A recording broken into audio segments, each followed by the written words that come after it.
آمد رمضان ہے، اے عاشقان رسول، الحمدللہ ایک مرتبہ پھر ماہ غفران آنے والا ہے۔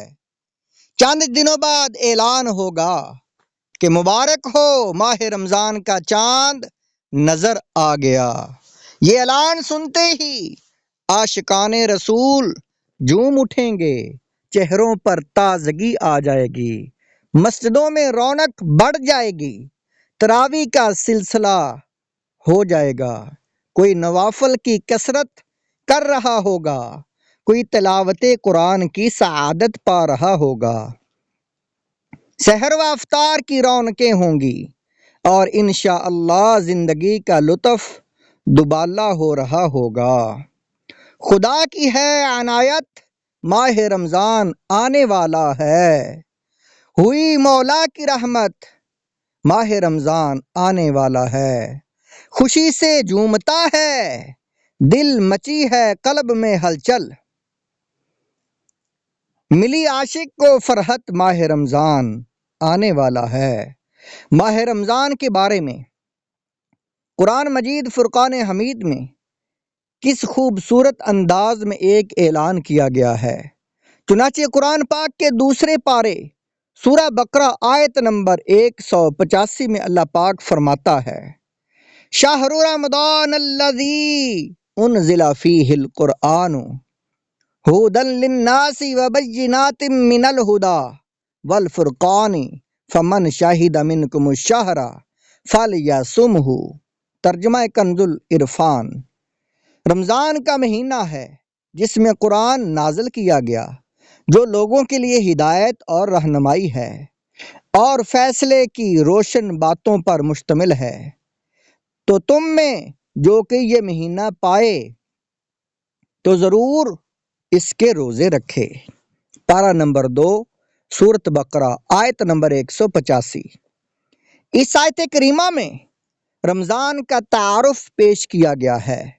فرض روزوں کے لیے ایک مہینہ مخصوص ہے اور وہ مبارک مہینہ ماہ رمضان ہے۔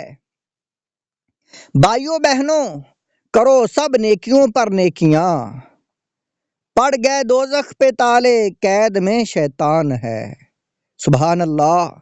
رمضان پا لینا، رمضان مبارک کی برکت، مقدس منور گھڑیوں تک پہنچ جانا، یہ بہت بڑی سعادت ہے۔ رمضان کے روزوں اور اس کے عبادت کی اہمیت کو سمجھیے گا۔ کمال کی حدیث اور بہت خوبصورت واقعہ سنانے جا رہا ہوں۔ چنانچہ زندگی عبادت میں گزاریے۔ حضرت طلحہ بن عبید اللہ رضی اللہ تعالیٰ عنہ فرماتے ہیں، ایک مرتبہ دو شخص بارگاہ رسالت میں حاضر ہوئے اور دونوں نے کلمہ پڑھا اور درجہ صحابیت کے مرتبے پر پہنچ گئے، یعنی دونوں صحابی ہو گئے۔ دونوں ہی نیک پرہیزگار تھے، البتہ ان میں سے ایک عبادت و ریاضت میں بہت زیادہ محنت کیا کرتے تھے۔ چنانچہ جو زیادہ عبادت گزار تھے، یہ ایک مرتبہ کسی غزوے میں شریک ہوئے اور شہید ہو گئے۔ پھر 1 سال کے بعد دوسرے صحابی رضی اللہ تعالی عنہ کا بھی انتقال ہو گیا۔ حضرت طلحہ رضی اللہ تعالیٰ عنہ فرماتے ہیں، ان دونوں کی دنیا سے جانے کے بعد ایک رات میں نے خواب دیکھا۔ کیا دیکھتا ہوں کہ میں جنت کے دروازے پر کھڑا ہوں، یہ دونوں صحابی رسول بھی وہیں موجود تھے۔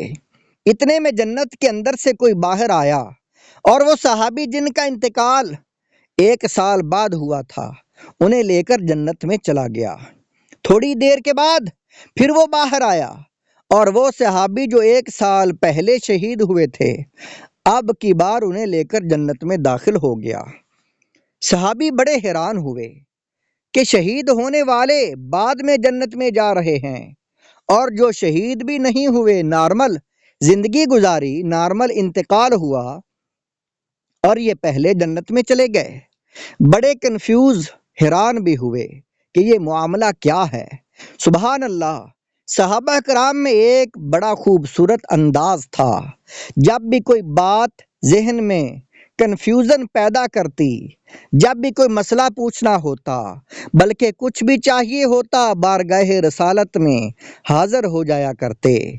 ان کو یہ معلوم تھا، واہ کیا جود و کرم ہے شاہ بطحا تیرا، نہیں سنتا ہی نہیں مانگنے والا تیرا۔